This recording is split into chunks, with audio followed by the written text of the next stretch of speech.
नमस्कार, बहुत बहुत स्वागत। प्रारंभ करेंगे आज के कार्यक्रम को, लेकिन पहले मुख्य समाचार।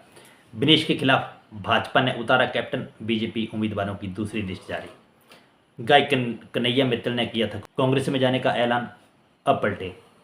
मणिपुर में फिर बिगड़े हालात, इम्फाल समेत 3 जिलों में लगेगा कर्फ्यू।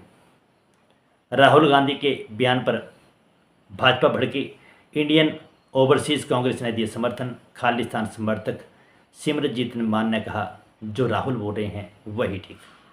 शेख हसीना का साथ देने पर बाहर से ले रहा बदला बांग्लादेश, खास चीज़ को किया बयान। बढ़ती हवा सा था वो, फंदे से झूल गया, आईआईटी पहुंचकर क्यों मर रहे सपने। संदीप घोष का एक और कांड, मेल नर्स पर भी डाली थी गंदी नज़र। देश के 21 अस्पतालों में सुपरबग, आईसीएमआर की रिपोर्ट में खुलासा।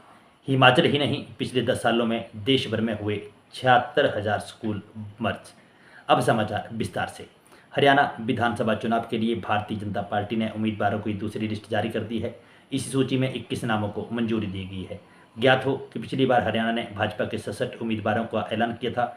इसी तरह अब भाजपा ने कुल 88 सीटों पर उम्मीदवार उतार दिए हैं। इस सूची में नारायणगढ़ से पवन सैनी, पिहोवा से जय भगवान शर्मा, जुलाना से कैप्टन योगेश टिकट दिया गया है। वहीं आपको बता दें, योगेश वैरागी की सीधी टक्कर कांग्रेस प्रत्याशी विनेश फोगाट से होगी। चुनाव के लिए पहली सूची में मुख्यमंत्री नायब सिंह सैनी का नाम भी था। वह कुरुक्षेत्र सीट से लाडवा विधानसभा क्षेत्र से चुनाव लड़ेंगे। इसी विधानसभा सीट से मुख्यमंत्री का मुकाबला कांग्रेस प्रत्याशी मेवा सिंह से होगा। अगली खबर, गायक कन्हैया मित्तल ने कांग्रेस में शामिल नहीं होंगे। उन्होंने कांग्रेस ज्वाइन करने का फैसला वापस ले लिया है। जो राम को लाए हैं हम उनको लाएंगे गीत के नाम से मशहूर कन्हैया मित्तल ने कांग्रेस में शामिल होने की घोषणा की थी, लेकिन इसी चर्चा के बीच वे चाहते थे कि भाजपा टिकट दे। उनका कहना है कि भाजपा में रहने वाले लोग जो कि राम के भक्त हैं, वह उनके काफ़ी हितैषी हैं। मेरे मन में जो बात मैंने कही थी कि मैं कांग्रेस को ज्वाइन करने वाला हूं, मैं उसे वापस लेता हूं। वो चंडीगढ़ के रहने वाले हैं। उनके कई भजन हिट हो चुके हैं। फेसबुक पर उनके 1.9 मिलियन फॉलोवर्स हैं। वहीं यूट्यूब पर 2.65 मिलियन सब्सक्राइबर हैं।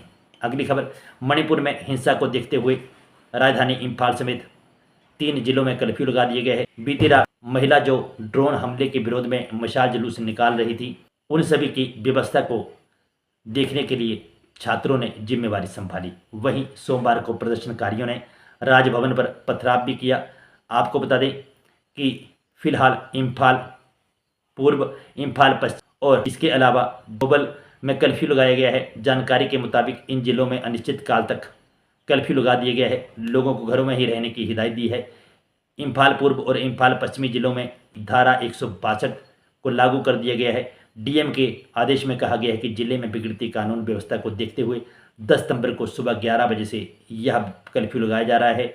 अगले आदेशों तक यह जारी रहेगा। वहीं सुरक्षा में लगे छात्रों ने यूनिफाइड की कमांड भी राज्य सरकार को सौंपने की बात कही है। फिलहाल इसका जिम्मा सीआरपीएफ के डीजी कुलदीप सिंह के पास है।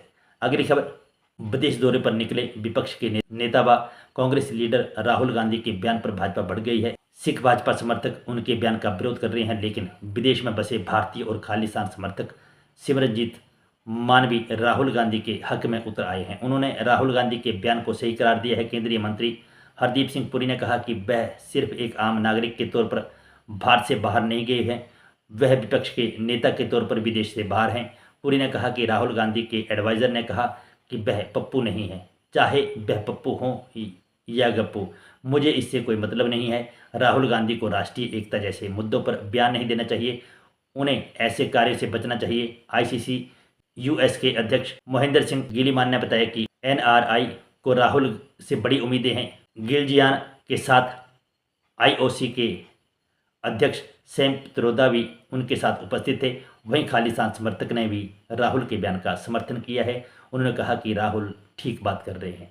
अगली खबर, बांग्लादेश में शेख हसीना के पतन के बाद मोहम्मद यूनिस के नेतृत्व वाली अंतरिम सरकार हर रोज नए फैसले ले रही है। यूनिस सरकार हसीना के कई फैसलों को पलट चुकी है। इसी बीच दुर्गा पूजा शुरू होने से कुछ दिन पहले ही बांग्लादेश ने एक ऐसा फैसला लिया है जिसका असर भारत में पड़ने वाला है। दरअसल बांग्लादेश सरकार ने हिल्सा मछली के निर्यात पर बैन लगा दिया है। अब दुर्गा पूजा में कुछ दिन पहले आए इस फैसले पर बंगाली लोगों पर खासा असर पड़ेगा। इस फैसले के बाद बंगाल में हिल्सा के दाम काफ़ी बढ़ गए हैं। वहीं स्थानीय लोगों के लिए हिल्सा की पर्याप्त आपूर्ति सुनिश्चित करने के लिए बांग्लादेश सरकार ने सफाई देते हुए कहा कि इसीलिए यह फैसला लिया है। मत्स्य पालन और पशुपालन मंत्रालय के सलाहकार फरीदा अख्तर ने कहा है कि अगर निर्यात पर बैन नहीं लगाया जाता है तो देश में हिल्सा के दाम काफ़ी बढ़ने वाले हैं। अगली खबर, असम के गुवाहाटी में स्थित भारतीय प्रौद्योगिकी संस्थान में कंप्यूटर साइंस की पढ़ाई कर रहे तृतीय वर्ष के छात्र का सुसाइड करने का मामला ताज़ा है। छात्र ने हॉस्टल में आत्महत्या की। इसकी जानकारी मिलने के बाद पुलिस ने शव को कब्जे में लेकर उसका पोस्टमार्टम करवाया और इस घटना को लेकर आईआईटी गुवाहाटी के छात्र गुस्से में हैं।